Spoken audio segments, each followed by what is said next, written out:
पहला वाला कराना है, पहले बताओ, पहले कराओ। If velocity of a particle showing SHM is √3/2 times of the maximum velocity, calculate its position if its amplitude is a। भाई वेलोसिटी की बात कर रहा है ना, और क्या बोल रहा है, मैक्सिमम की √3/2 है, कैलकुलेट इट्स पोजीशन, वेलोसिटी और पोजीशन की बातें कर रहा है। तो फॉर्मूला लगाओगे v is equal to omega under root a square minus x square. Maximum velocity कितनी होती है, ओमेगा ए, और कह रहा है कि v की वैल्यू मैक्सिमम की कितनी है, √3/2। तो यहां रख दो √3/2 ओमेगा ए। इतनी अकल नहीं चलती तुम्हारी, इसका स्क्वायर करो, 3/4 ए स्क्वायर माइनस एक्स स्क्वायर। तो एक्स स्क्वायर हो गया 1/4 a/2। आंसर क्या है? अगला, if kinetic energy of A particle is इतना टाइम्स ऑफ टोटल एनर्जी, आ गया आंसर? फॉर्मूला बेस्ड क्वेश्चन है। तो calculate its position if it's amplitude is a. Kinetic energy और टोटल एनर्जी का रिलेशन पूछ रहा है, काइनेटिक एनर्जी और टोटल एनर्जी का रिलेशन पूछ रहा है और पोजीशन की बात करता है। तो काइनेटिक एनर्जी फॉर्मूला होता है half m v square. V की वैल्यू हो गई है omega under root a square minus x square. तो काइनेटिक एनर्जी हो गई हाफ एम ओमेगा स्क्वायर, ये हो गया हमारे पास काइनेटिक एनर्जी। टोटल एनर्जी कितनी होती है, हाफ एम ओमेगा स्क्वायर ए स्क्वायर। और कहता है kinetic energy is 0.19 times of total energy. 0.19.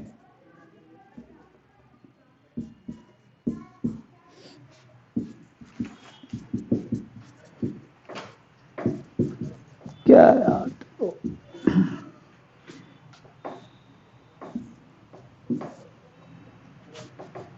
Root ले लो या खोल दो ना, 0.19 a square is equal to a square minus omega square. अच्छा एक्स स्क्वायर, ओमेगा क्यों लिख रहे हो यहाँ पे? तो एक्स स्क्वायर आ गया आपके पास ए स्क्वायर, 1 में से 100 में से 19 गए, कितने बचे? 100 में से 20 गए, 80 बचते हैं, 81, 0.81, तो 0.9। तुम लोग मेहनत जरा से भी नहीं करते। अगर ये क्वेश्चन नहीं हो रहे तो फिर क्या ही करोगे फिर तुम? बहुत नीचे स्टैंडर्ड है, बहुत नीचे। Third, calculate ratio of kinetic energy to its potential energy time. अब टाइम की वैल्यू रख दो, बस खत्म हो जाएगा। Kinetic energy half m omega square को हम के भी बोलते हैं, याद है ना आपको, half k a square cos square omega t. और पोटेंशियल क्या है, पोटेंशियल एनर्जी का formula half k a square omega t. कब? टाइम की वैल्यू t/12 रख दो, इसे कट गया तो ओमेगा टी।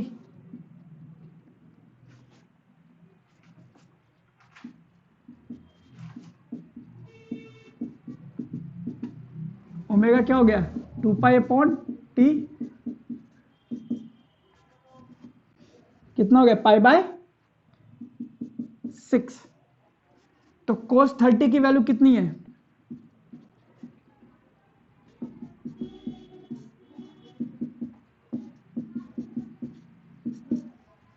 sin 30 कितना होता है, 1/2, तो ये जाएगा 1/4। और cos 30 कितना होता है, √3/2 का स्क्वायर, यानी कि 3/4, 1/4। आंसर कितना आ रहा है? 3:1 आ तो क्या?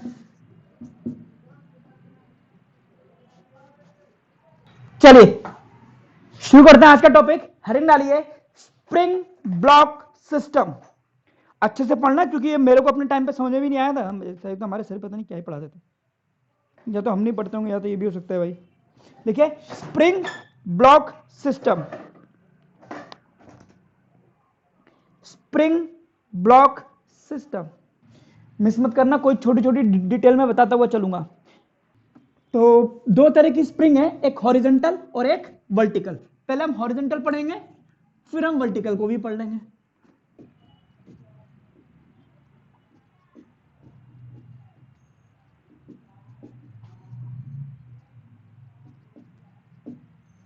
सपोज करो आपके पास ये स्प्रिंग इस तरह से रखी हुई है,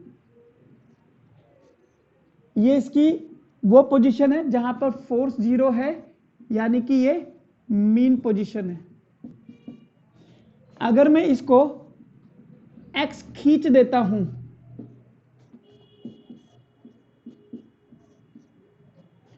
तो इस पे लगने वाला फोर्स होगा -kx, that is called as spring force, and k is called as spring constant. Suppose करो k की वैल्यू समझना, k is equals to f/x, k constant है, छोड़ो। तो इसका एक्सीलरेशन, स्प्रिंग का मास नहीं मानते, याद रखना स्प्रिंग का मास 0 होता है, ब्लॉक का मास होगा m। तो इस पे लग रहा है फोर्स, तो इसका एक्सीलरेशन हो जाएगा -kx -k/m x। ये हो गया स्प्रिंग के लिए एक्सीलरेशन।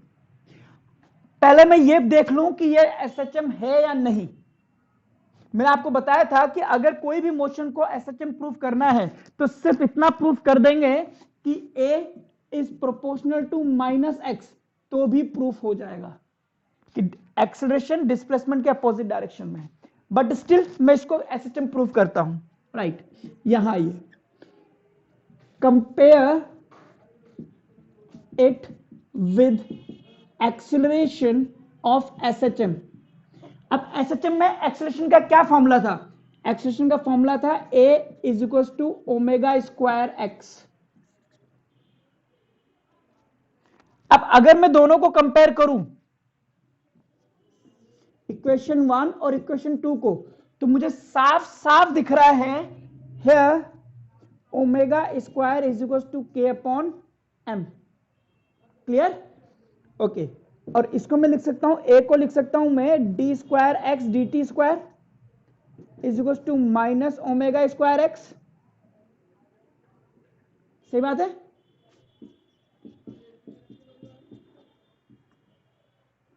और इसको इधर ले आऊं,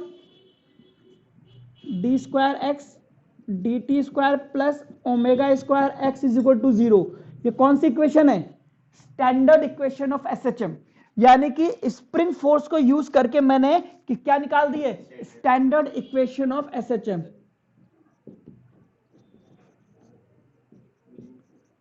Hence, we can say this system will show SHM। आराम से ये प्रूफ हो गया। अब SHM निकालने के बाद हमें दूसरी चीज प्रूफ करनी पड़ती है, हमें इसका टाइम पीरियड निकालना है। अब टाइम पीरियड कैसे निकलेगा?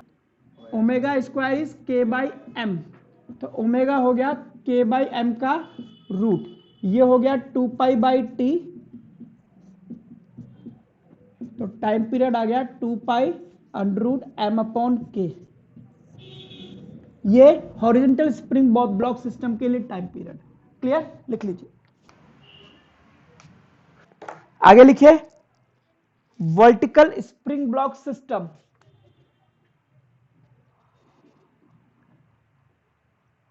अब समझिए, पूरी कहानी सुनाता हूं मैं। सपोज करो ये कोई स्प्रिंग इस तरह से लटकी हुई है, और ये स्प्रिंग की मीन पोजीशन है। किसकी? स्प्रिंग की मीन पोजीशन है। क्या ये एसएचएम कर रही? नहीं कर रही। मैंने क्या करा, इस स्प्रिंग में एक मास लटका दिया और मास यहां तक आ गया। क्लियर? ओके। और ये यहां पर ऐसे लटकाया, रुक गया। यानी कि इस वक्त स्प्रिंग जो फोर्स लगा रही है वो होगा के एक्स, ऊपर की तरफ एक्स का मतलब एल नोट, और नीचे की तरफ क्या लग रहा है? एम जी, और ये बैलेंस्ड है यानी कि k l naught is equal to m g. Clear? आराम। अब मैं करा रहा हूं इसको एसएचएम। तो ये क्या होगी? इसकी मीन पोजीशन ऑफ एसएचएम। अब मैंने इसको यहां से खींचा और खींच करके छोड़ा तो ये कहां जाएगा? ऊपर। ओके। तीसरा केस, सर ने डायरेक्ट ये बढ़ा दिया, यहां तक खींचा और मैंने इसको इसकी मीन पोजीशन से कितना डिस्प्लेसमेंट दिया? एक्स। बट ये अपनी नॉर्मल लेंथ से कितना खींची है? एल नोट तो ऑलरेडी खींच चुकी है। तो यहां पर इस पर कौन कौन से फोर्स लग रहे हैं ध्यान से देखना। एक लगेगा ग्रेविटी mg, एक लगेगा spring force that is k x plus L note. ये क्या है? नॉर्मल लेंथ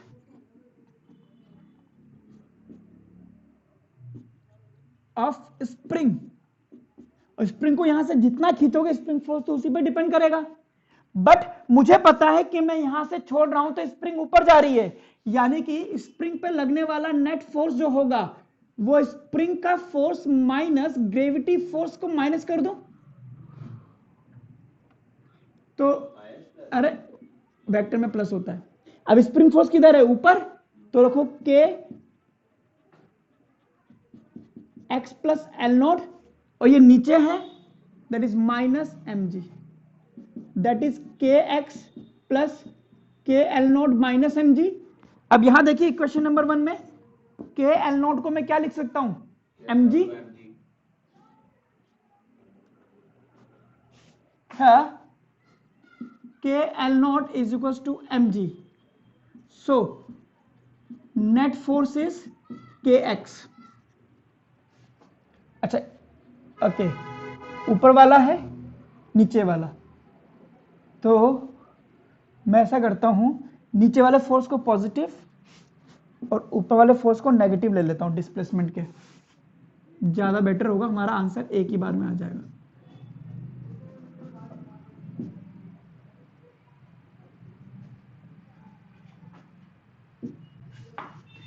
तो अब देखिए ये क्या है? Net force. ये है रेस्पॉन्सिबल फॉर एसएचएम, और एक्स क्या है? डिस्टेंस। कहां से? यहां से या यहां से? यहां से। ये कौन सी है? Mean position of SHM.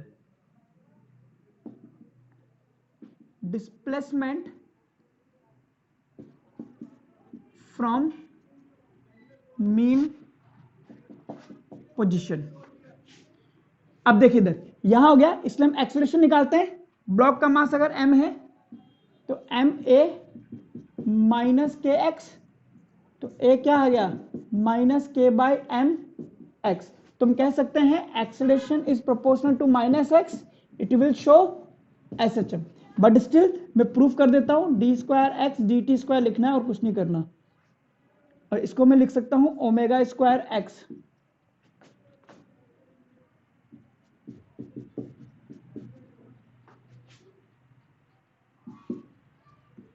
तो D square x d t square plus omega square x 0, यानी कि इट विल शो एसएचएम। खत्म। देखिए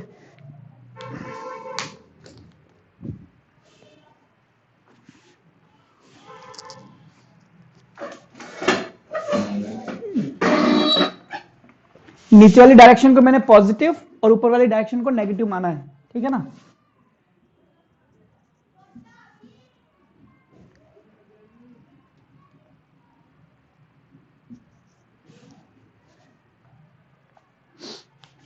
इसका टाइम पीरियड निकाल लो, इससे निकलेगा।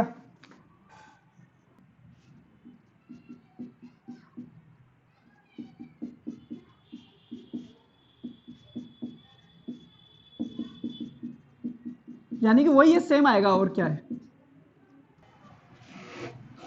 कॉम्बिनेशन ऑफ स्प्रिंग, पहला लिखिए सीरीज कॉम्बिनेशन, पहले देख लीजिए। सपोज कीजिए आपने एक स्प्रिंग K1 स्प्रिंग कांस्टेंट की और दूसरी स्प्रिंग K2 स्प्रिंग कांस्टेंट की इस तरह से अटैच कर रखी है, ठीक है। मैंने इस पे फोर्स लगाया और इसको खींच दिया,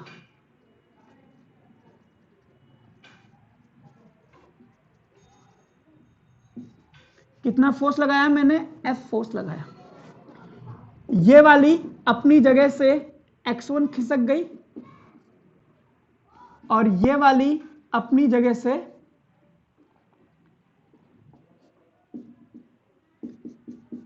X1 प्लस X2 खिसक गई।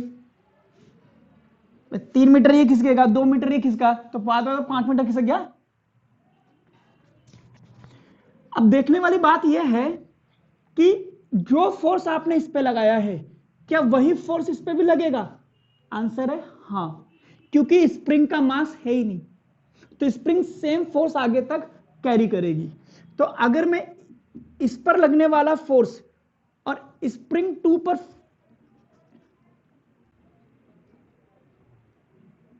x is equal to x1 plus x2, तो मैं लिख सकता हूं force on each spring will be same. ये इसकी बहुत इंपॉर्टेंट लाइन है।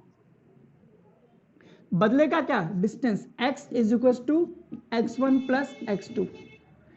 अगर मैं पहली वाली स्प्रिंग के लिए बात करूं कि फोर्स कितना लग रहा है कि F, स्प्रिंग कांस्टेंट कितना है कि K1, कि कितना खिंच गई थी कि X1, तो X1 की वैल्यू आ जाएगी F अपॉन K,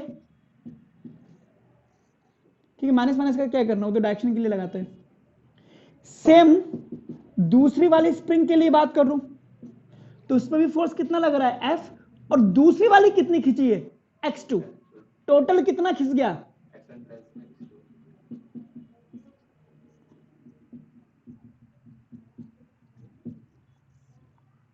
क्लियर? अब मैं ये कह दूं कि इन दोनों को हटा करके मैंने एक स्प्रिंग बनाई है जिसमें F फोर्स लगाया है और ये X यानी कि X1 प्लस X2 खिसक गई है, इसका K इक्विवेलेंट है। तो इसके लिए मैं लिख सकता हूं F is equal to K equivalent X, ठीक है। और आपको पता है X is equal to X1 plus X2। X की वैल्यू यहां से निकालो, F अपॉन K इक्विवेलेंट, इसकी निकालिए F अपॉन K1, इसकी निकालिए F अपॉन K2, यानी कि 1 upon K equivalent, 1 upon K1 और 1 अपॉन K2। मतलब इन दोनों स्प्रिंग को हटा करके एक स्प्रिंग लगाऊं, इन दोनों को कंबाइन करके एक बनाऊं, तो वो स्प्रिंग कितने स्प्रिंग कांस्टेंट की होनी चाहिए? इस सिस्टम पर F फोर्स लगाने पर X खिसका है, तो ऐसी स्प्रिंग बनानी है मुझे जो F फोर्स लगाने पर X खिसक जाए। दो नहीं जोड़नी, मुझे एक चाहिए। तो उस एक स्प्रिंग का स्प्रिंग कांस्टेंट किसका कितना होना चाहिए? एक बार फिर से, इस सिस्टम पर F फोर्स लगाने पर X खिसका है, तो मैं इन दोनों को हटा करके एक स्प्रिंग लगाना चाहता हूं, वो भी उसी तरह से बिहेव करे जैसे कि ये दोनों कर रही थी। कि ये दोनों कैसे बिहेव कर रही थी कि F फोर्स लगाने पर X खिसकी थी। तो मैंने एक ऐसी स्प्रिंग बनाई, मैंने माना उसका K क्या है, K नेट, उस पर F फोर्स लगाकर कितना खिसकाया, X।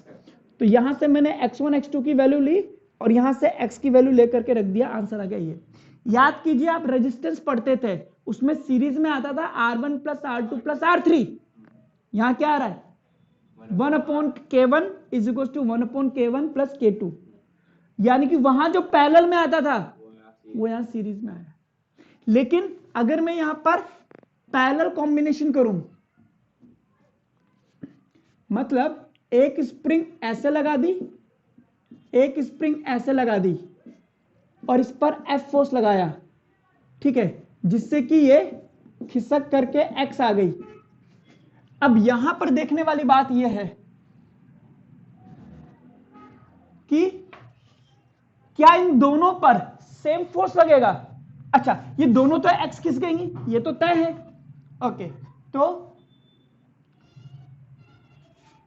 F is equal to K1X और F1 और F2 is equal to K2X।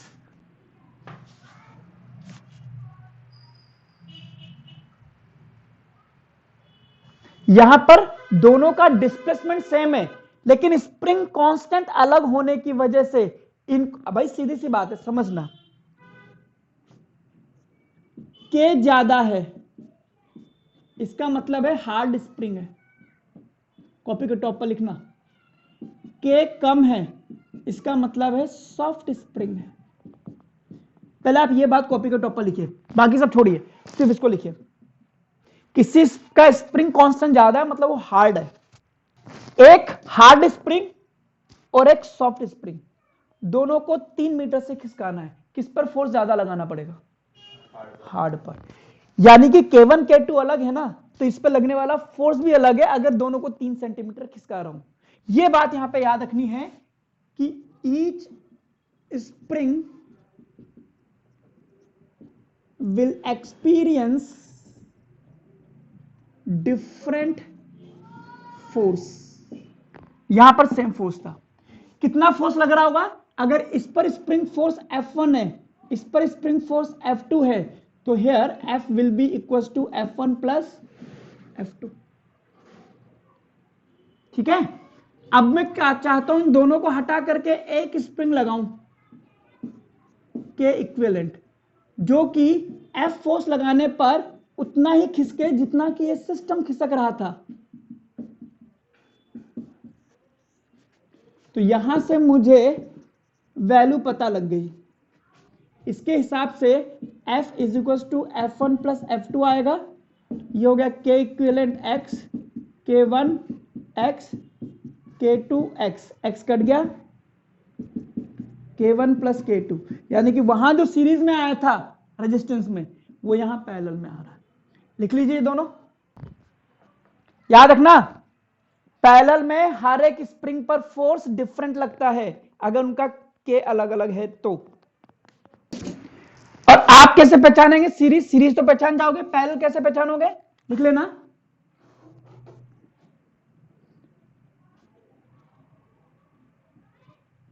अगर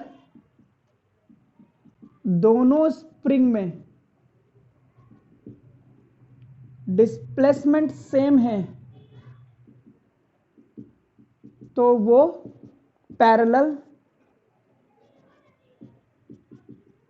में होंगी। यहां देखिए दोनों में डिस्प्लेसमेंट सेम आ रहा है ना, इसमें लगा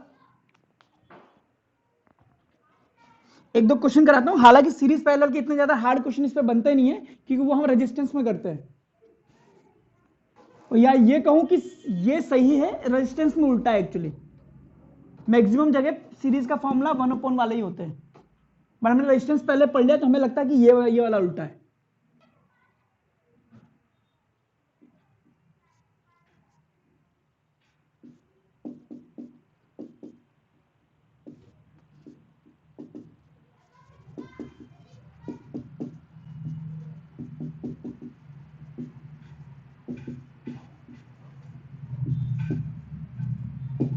अगर मैं इसको इधर की तरफ हल्का सा दबा करके छोड़ देता हूं तो ऐसा ऐसा ऐसा सिस्टम करेगा।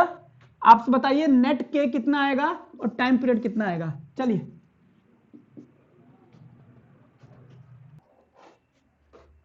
भाई देखो टाइम पीरियड क्या होता है स्प्रिंग सिस्टम में, T is equal to 2π√m upon K। अब यहां पे दोनों के लिए K इक्विवेलेंट लिखना पड़ेगा, बस इतनी सी बात है। अगर मैं इसको X दबाऊंगा तो वो X खींचेगा, तो दोनों में सेम डिस्प्लेसमेंट आ रहा है, यानी कि ये कौन सा कॉम्बिनेशन है? पैरेलल। पैरेलल कॉम्बिनेशन है तो K1 plus K2 is equal to K equivalent. खत्म, ये पहले का आंसर हो गया। टाइम पीरियड पूछा है T is equal to 2 pi √m upon K1 plus K2। खत्म हो गया क्वेश्चन। वैल्यू देख लेना, आ जाएगी, वैल्यू बेस्ड क्वेश्चन है, मैं ऐसे है बेटा। देख, इसको मैं X दबाऊंगा तो वो कितना खींचेगा, तो सेम डिस्प्लेसमेंट आ गया ना दोनों में।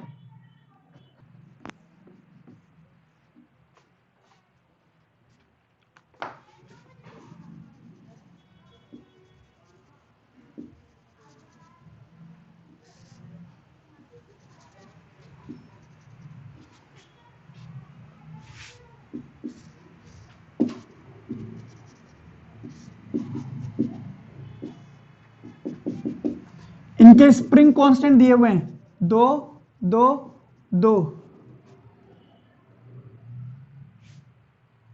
ठीक है। 1 2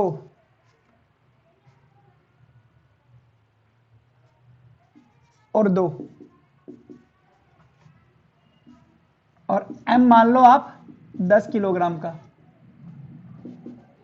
फाइंड नेट के एंड टाइम पीरियड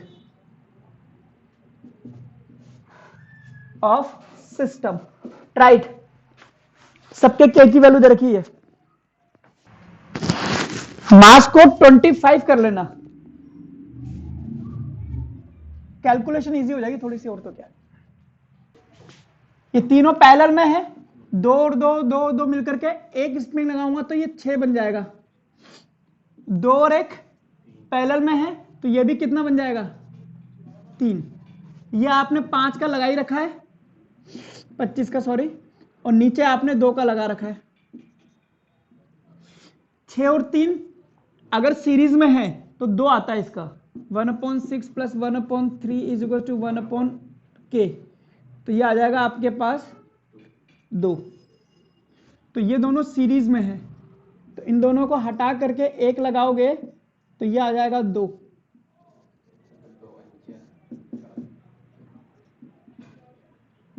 और 2 और 2 मिलकर के हो जाएंगे 4। टाइम पीरियड निकालोगे 2 पाई √m अपॉन k से, m है आपके पास 25, k है आपके पास 4, तो 2 पाई 5/2, तो ये आ जाएगा 5 पाई। मल्टीप्लाई चाहो तो मल्टीप्लाई कर दो सेकेंड। देखिए, स्प्रिंग का टाइम पीरियड होता है 2 पाई √m अपॉन k। अगर आपके पास कोई घड़ी है जिसमें स्प्रिंग सिस्टम है, ठीक है, और आप उससे टाइम यहां भी नाप सकते हो और चंद्रमा पर भी नाप सकते हो, टाइम पीरियड में कोई दिक्कत नहीं आएगी। लेकिन आप पेंडुलम वाली घड़ी ले गए जिसके टाइम पीरियड का फॉर्मूला 2 पाई L/g होता है, तो ग्रेविटी जहां जहां चेंज होगी टाइम पीरियड चेंज होता जाएगा। तो कौन सी घड़ी सबसे बेटर होगी? स्प्रिंग वाली। तो लिख सकते हैं spring based watch time period of spring based watch is independent of gravity, hence it can be used at a place where gravity changes। उल्टा लिख देना, कैन नॉट बी यूज, क्योंकि time period of pendulum based watch depends on gravity. ठीक है, तो moon के लिए ये वाली सही है, मून पर ये वाली नहीं चलेगी, और सन पे अगर टाइम नापना है तो कौन सा का यूज करोगे? हाँ, जाना क्या फायदा, पागल हो, मर जाओगे, जल जाओगे, क्या कर रहे हो तुम? तभी चुप हो गया, क्या बोल गए सर? चला गया भाई जोश जोश में। चलिए नेक्स्ट क्लास में पढ़ेंगे कटिंग ऑफ स्प्रिंग।